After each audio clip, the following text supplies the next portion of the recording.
Welcome back to another lesson, another blessing. Hello, everybody. Welcome back to your class. Welcome back to Domestic Issues with the Counselor, Mr. James Horton. Welcome back to another lesson, another blessing. Before we get started, I will ask you to request from you to push a like and push the subscribe button. We're trying to build the numbers up to get this show off the ground and get the support that I'm trying to get this channel off the ground. And I've been at it for a while, you guys, but I need you guys to be at it with me. I need your support, okay? So this is a request from you. I know it's in your heart to support some things. I know it's in your heart to get the help that's needed for our city, the Oaktown City, Oakland, California. And so this is what I need from you. This paper is called Domestic Line Promise. The Domestic Line Promise. It says, defining domestic line promise is a comfort that serves no purpose other than to make someone feel better when you're lying to them. I promise to love you forever. It's one of the statements that we seem to make, right? When we're lying.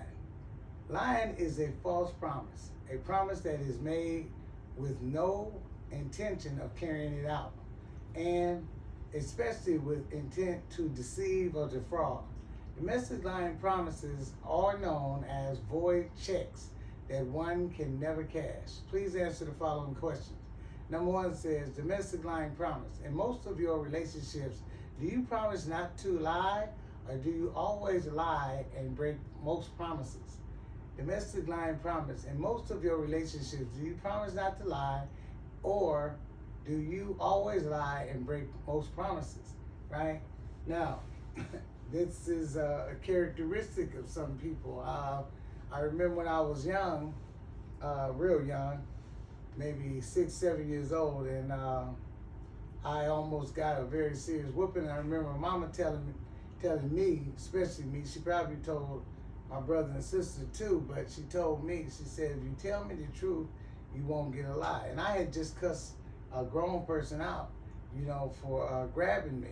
And I went there. And when Mama came, she asked me what happened, and I told her. I told her I cussed the man out. I even told her what I said. And she told me to go play, and she would take care of the man that grabbed my arm. And I didn't get a whooping. So that built something in me where one of the things, not saying I've never lied, but I don't like lying. So I'll tell the truth much faster than, unless I really feel I need to lie. All right. Number two, domestic lying promise. Do you live to lie, or do you lie to keep living? Right? Domestic lying promise. Do you live to lie, or do you lie to keep living? Some people have to lie. Some people's life is on the line. If they told a person that they took an amount of money, or they took something, period, depending on who they took it from, they might feel that their life is in danger, and telling the truth would not be the best answer or the best thing to do. So, to each his own. And we pray for those that are in those situations. Number three, domestic lying promise. Are you known to lie to self and say, if I were ever in other people's shoes, you would perform better until you found yourself wearing those shoes, right? Have you ever said, man, if I was in your shoes? People always say if they had the money that someone else has had, what they would do. People even say if they lost all their money and they were homeless, that they would do something different than what they see other homeless people doing. But yet most of those people, most of you all that make those statements, you have never been in those shoes.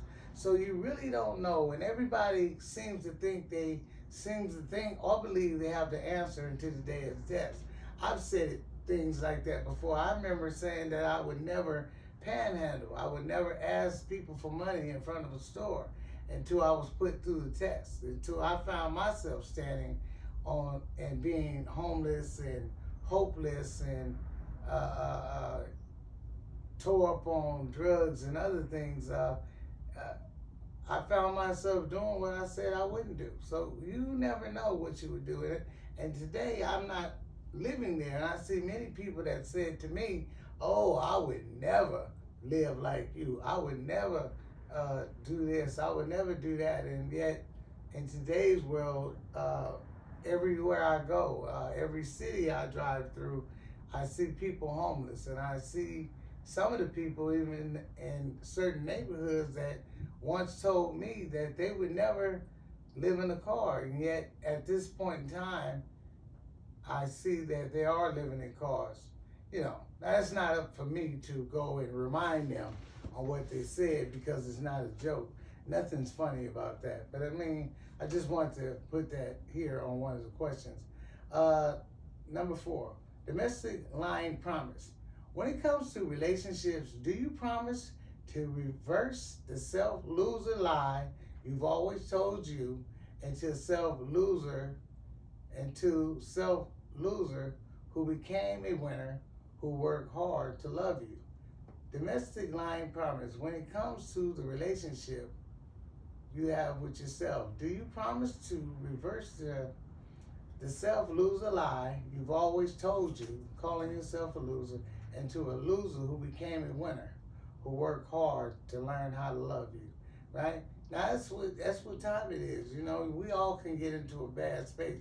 We can get into a stressed space, a depressed space, and love seems to be the last thing on the table. So, you know, you doubt yourself. You start remembering things that people said to you. You know, harsh things. Even some of our parents find themselves using harsh words on their children, saying things like, you're nothing, you're a loser, you're a bum. And on to relationships. You're nothing, you're a loser, you're a bum. Then on to self. You're repeating yourself, you're a loser, you're nothing, you're a bum. And so we have to start speaking positive things, reverse that. Start saying positive things that you're somebody. Say you're a winner. Practice saying you're a winner several times a day. Practice going and finding an image, a mirror, or something, and speak this to yourself. Speak it into existence and allow it to come true with a little work behind it. Okay, number 5, domestic line, God, drug, promise. Domestic line, God, drug, promise. During your course, years, time, you've abused drugs. Have you lied to God and promised to stop or continue to use because you couldn't stay stopped, right? Domestic lying, God, drug, promise. During your course, years, time, you've abused drugs. Have you lied to God and promised to stop or continue to use because you couldn't stop? I have, and many of you have also been in a place, and most people that have never been in that sort of vice with a substance that's controlling them seems to believe that a person can just stop doing it. But once you go so far into the forest, it's not easy to get out of the forest. You don't know how to get out of the forest. You haven't left any kind of breadcrumbs or any pieces of something on the ground to find your way back out of the situation you got yourself in. And so it is. It's a physical and a mental, and it's part of your brain even. Your brain is telling you to do something when your other side of the brain and body says, I don't want to do this no more. So it's not easy. It's not easy. So please be careful with your judgments. Be careful. If you've never been there, you really don't know, you know. And if you care, you know, you should be trying to work more harder at helping that individual, all right? So, number 6, domestic line promise. Do you know it's hard to see your true picture when you're locked in the game? And it's even harder to see your full value when you are trapped inside your own neighborhood picture frame. Okay, one more time. Domestic line promise. Did you know it's hard to see your true picture when you're locked in the game? And it's even harder to see your full value when you're trapped inside your own neighborhood picture frame, right? Sometimes your picture is your neighborhood. Your picture is where you hang out. Your picture is where you spend most of your time. And if your time is spent in your neighborhood, that's your picture. It's hard to see anything outside of that picture because you never leave outside of the picture or of the neighborhood. So one must, if they want to grow, if you want to get some new light on yourself, you must travel, go somewhere. I mean, take a 10-minute, 30-minute, hour drive somewhere. Get a cab, get an Uber, something, and go outside the neighborhood, see what it's looking like somewhere else. Go see grandma and them out in another state, out in Louisiana. Go travel to see something bigger than what your neighborhood has been for you, you know, and make your world larger. Make your world larger. It's hard, but it's possible. Number seven, domestic lying promise. Do you promise to keep lying or lie to keep breaking promises? Domestic lying promise. Do you promise to keep lying or lie to keep breaking promises? Right now, we know ourselves, and some of you know yourself. And some of us know other people's self that they show us. People show you who they are by continuing lying, and that's a part of who a lot of you are and a lot of people are. You know, can't help it. Think it's necessary. Been using the lies all their life, so it's hard to detach from them. You know, so you know you can bet sometime, and even they'll promise you that. You can bet on them to tell a lie, you know, or keep breaking promises. Hopefully that's not you, right? Domestic promise, God lies. Do you lie to lie? Do you live to lie to God, or do you promise God you will stop lying? Domestic promise, God lies. Do you live to lie to God, or do you promise God you will stop lying, right?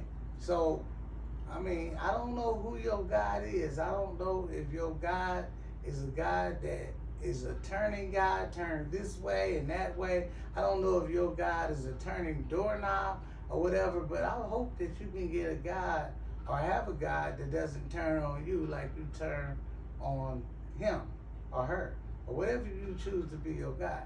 You know, don't pick a turning God. Pick a solid foundation God. Pick a God that has you standing on a square where you have some balance. All right. Number 9. We're gonna close this out. Domestic lying Cain and domestic Abel promise. Did you know there is a Cain and Abel in most people? What this means is Cain means you can, Cain means you can't, and Abel means you can. And all things are possible. Right? Let's read that again. Domestic lying Cain and domestic Abel promise.